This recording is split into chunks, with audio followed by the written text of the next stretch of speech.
For the past 3 months, the 2 million residents of the Gaza Strip have been receiving only 3 or 4 hours of power a day.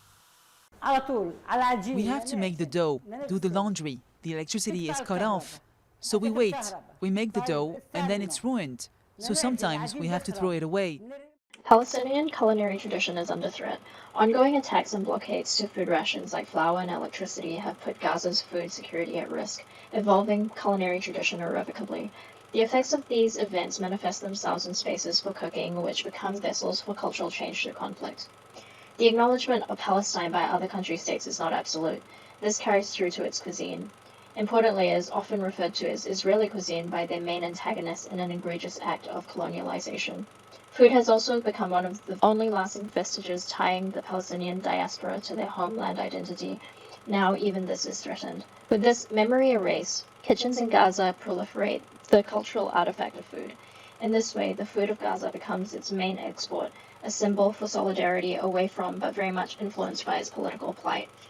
The erasure of collective memory and custom in Gaza is evident, but through the culmination of culinary tradition, community, and sharing, steps towards self-determination can take place.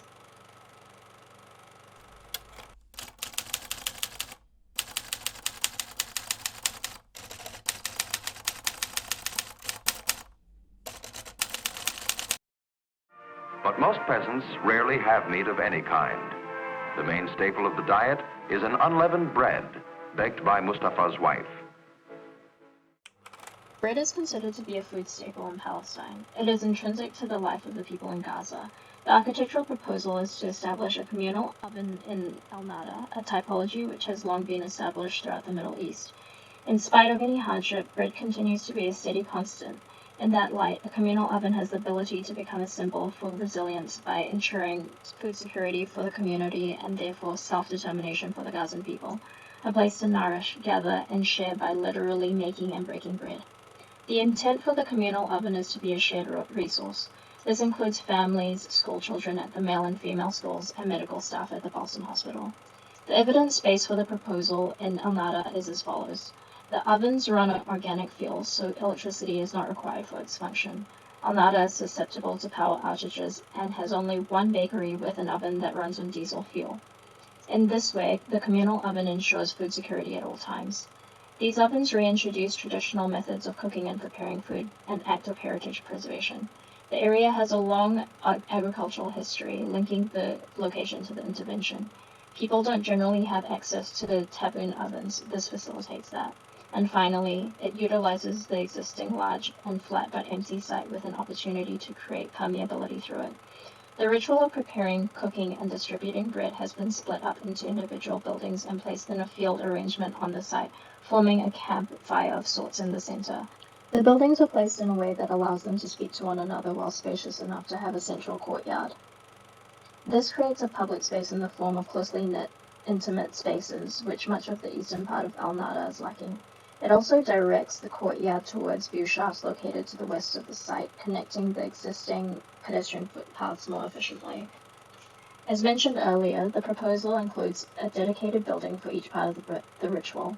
Storage for ash, organic fuels, tables, and chairs each have a separate domain, with the organic fuels being located away from the main site to avoid offensive smells. Double frontages to each building create a permeability throughout the site, activating both the front and back of the building. Outdoor courtyards and seating areas are allocated for the use relevant to its adjacent buildings, such as cooking, gathering, and eating. The cooking area includes 3 ovens with the ability to make up to 2,000 pieces of bread per day. Variance in building heights between the indoor gathering space and the rest of the buildings create diversity, with a lookout point atop both the gathering and cooking facilities.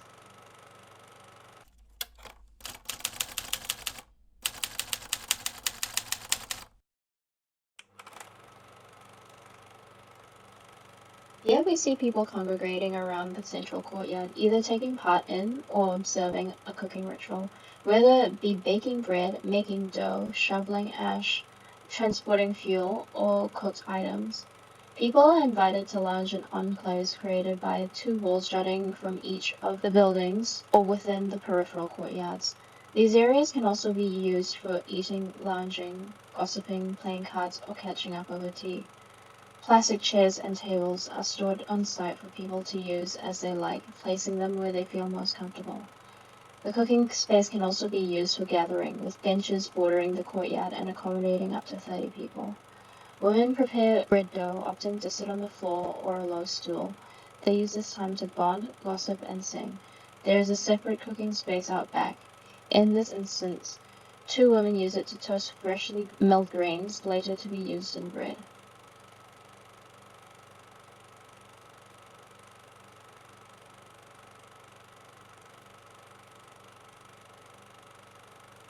The indoor gathering area is a place to lounge away from the bustle of other activities, fitting up to 40 people at a time for different festivities like Iftar or Eid. Higher ceilings give it more prominence on site. Futons, pillows, and stools are stored here for comfort. There is also a place to look out on the roof, allowing for more solitude. As with the previous section, the gathering space outdoors becomes an outdoor living room.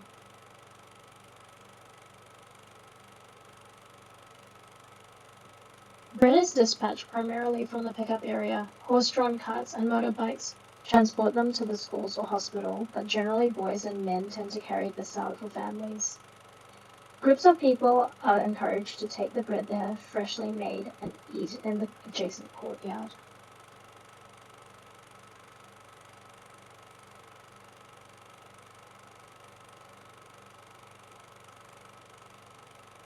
The preparation area stores utensils required to prepare dough, such as woven baskets and timber bread discs, to transport dough from kitchen to oven.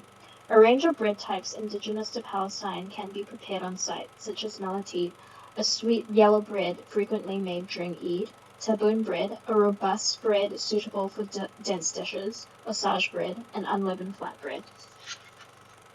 The ovens are made of straw, chaff, stones, animal hair, dried weeds, and sand. They are totally reliant on organic fuels, including animal dung, wood chips, dried leaves, scrap timber, and fabric scraps. The matriarch of the family are usually the ones who take on the responsibilities for prepping and cooking. Often they will work in groups of up to 3. Occasionally men and children will lend a helping hand.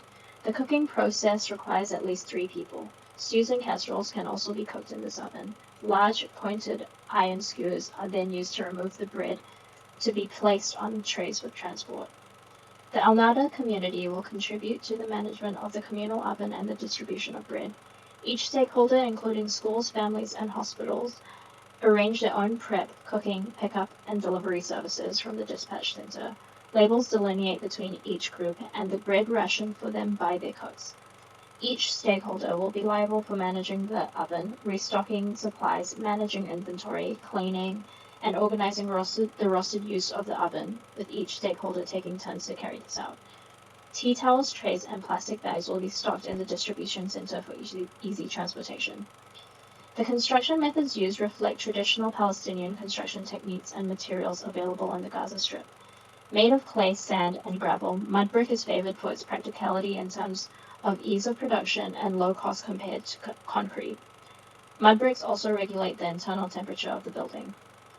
Like the construction techniques employed, the landscape reflects the natural landscape of Gaza. Natural grass, gravel, local stone, and native leaves such as the Israeli oak will be used. I would like to end this in memoriam of Hallq, who was mercilessly murdered by Israeli policemen in the Old City of Jerusalem on his daily walk to school. He was autistic and did not understand the commands of the Israeli policemen. He did not carry a weapon. Before his death, he sought to dedicate his life to his love of food, where he aspired to become a chef assistant at the Institute for Students with Special Needs, to which he was attending on that fateful day. Here he is explaining the recipe ingredients for the dishes he cooked with his mom. وعملنا الصحن الثاني مسبحة. أنا برضه كل ساعة ماما. ساعة ماما وسقيتيكي على نار